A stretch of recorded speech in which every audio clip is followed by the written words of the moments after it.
नमस्कार मैत्रिणींनो, स्वयंपाकघरमध्ये तुमचं स्वागत आहे। आज आपण ओले बोंबील तळणार आहोत। तर पहिलं त्याचं मॅरिनेशन करून घेऊया। 1 चमचा आलं लसूण पेस्ट, अर्धा चमचा हळद,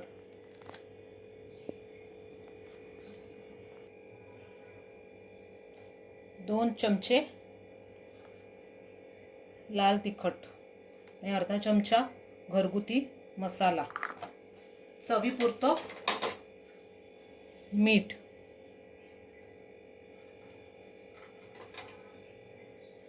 चार पाच कोकम आणि अर्धा चमचा कोकम आगळ। तर हा सगळा मसाला आपण नीट बोंबीलला लावून घेऊया। हे बघा, मॅरिनेशनमध्ये मी अर्धा चमचा लिंबाचा रस पण घातला आहे। आता हे आपण 10 ते 15 मिनिटं ठेवून देऊया। तर हे बघा 15 मिनिटं झाली आहेत, चांगलं मॅरिनेट झाले आहेत बोंबील। इथे बघा रवा आणि तांदळाचं पीठ मी मिक्स करून घेतलं आहे। तव्यात तेल तापत ठेवलं आहे, 2 ते 3 चमचे तेल आहे।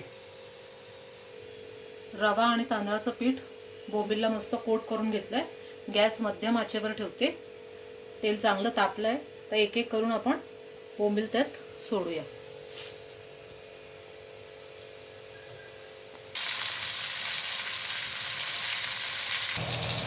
तर हे बघा एका बाजूने झाले आहेत। आता आपण परतून घेऊया बोंबील।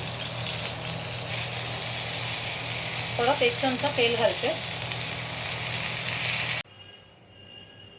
तर हे बघा आपले कुरकुरीत टेस्टी बोंबील तयार झाले आहेत।